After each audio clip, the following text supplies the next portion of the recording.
विषय का अध्यात्म आदेश। इसके अंदर अध्यात्म उपासना का उपदेश कहते हैं। ये मन जो जाता हुआ सा कहा जाता है वह ब्रह्म है। इस प्रकार उपासना करनी चाहिए क्योंकि इससे ही यह ब्रह्म का स्मरण करता है और निरंतर संकल्प किया जाता है।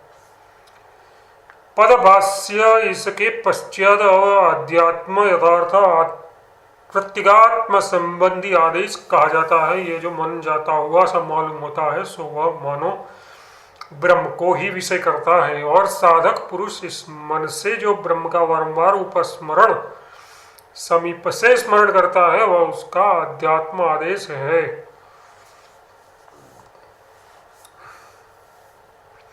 मन का संकल्प भी ब्रह्म को ही विषय करने वाला है। ब्रह्म मनरूप उपाधि वाला है, इसलिए मन की संकल्प एवं स्मृति आदि प्रतीतियों से मानव विषय किया जाता हुआ ब्रह्म ही अभिव्यक्त होता है। अतः ये उस ब्रह्म का अध्यात्म आदेश है। विद्युत और निमिषोपनिष के समान ब्रह्म शीघ्र प्रकाशित होने वाला है। ये अधिदेवत आदि कहा गया है और मन की प्रतीति के समकाल में अभिव्यक्त होने वाला है। ये उसका अध्यात्म आदेश है। इस प्रकार उपदेश किया हुआ ब्रह्म मंद बुद्धियों की समझ में आ जाता है, इसलिए ये सोपाधिक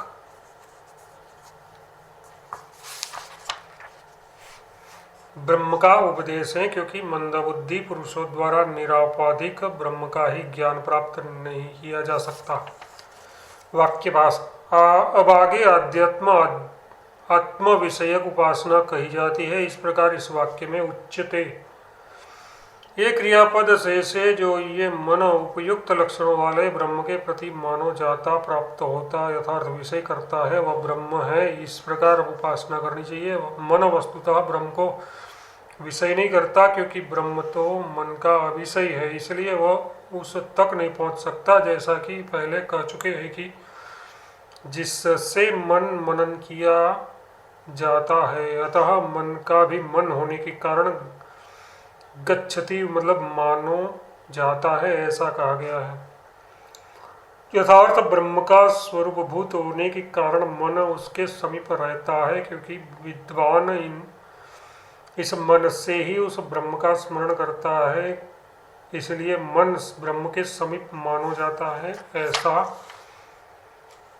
कहा जाता है। ब्रह्म द्वारा प्रेरित मन का ही बारंबार संकल्प होता है। अतः तात्पर्य है कि स्मरण और संकल्प आदि लिंगों से मन की आध्यात्म ब्रह्म स्वरूप से उपासना करनी चाहिए। वन संज्ञक ब्रह्म की उपासना तथा वह ये ब्रह्म ही वन संभजनीय है, उनकी वन इस नाम से उपासना करनी चाहिए। जो उसे इस प्रकार जानता है उसे सभी भूत अच्छी तरह चाहने लगते हैं। पदभाष्य। वह ब्रह्म निश्चय ही तदन नाम वाला है।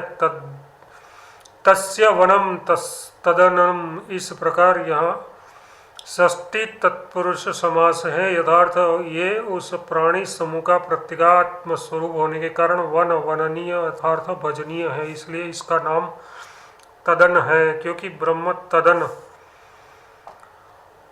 इस नाम से प्रसिद्ध है, इसलिए उसकी तदन इस गुण संव्यंजक नाम से ही उपासना चिंतन करना चाहिए। इस नाम से की हुई उपासना का फल बताते हैं। जो कोई इस पूर्वोक्त ब्रह्म को उपयुक्त गुणों से युक्त जानता यथार्थ उपासना करता है, उस उपासक से समस्त प्राणी इस प्रकार अपने संपूर्ण अभीष्ट फलों की इच्छा यानी प्रार्थना करने लगते हैं, जैसे कि ब्रह्म से। वाक्यभाष। उस ब्रह्म की आध्यात्म उपासना में गुण का विधान किया जाता है। वह ब्रह्म तदन है, यानी ह ब्रह्म तत्व यथार्थ परोक्ष और वन अच्छी तरह भजन करने योग्य है। वन धातु का अर्थ अच्छी तरह भजन करना है। तत् शब्द जिसका कर्मभूत है, ऐसे वन धातु से तदन शब्द सिद्ध होता है, अतः उसका तदन नाम है। ब्रह्म का ये नाम गुण विषय के कारण है, अतः इस गुण के कारण वह वन है, इस प्रकार उपासना करने योग्य है। वह जो कोई उपयुक्त गुण के कारण पहले कहे हुए वन इस नाम से इसे अभिधेय ब्रह्म को जानता है अर्थात उपासना करता है, उसके लिए ये फल बताया जाता है। इस उपासना की सभी भूत इच्छा करते हैं, यथार्थ सभी उसका भजन यानी सेवा करते हैं। यह प्रसिद्ध ही है कि जैसे गुण वाले की उपासना की जाती है वैसे ही फल होता है। इस प्रकार उपदेश पाकर शिष्य ने आचार्य से कहा।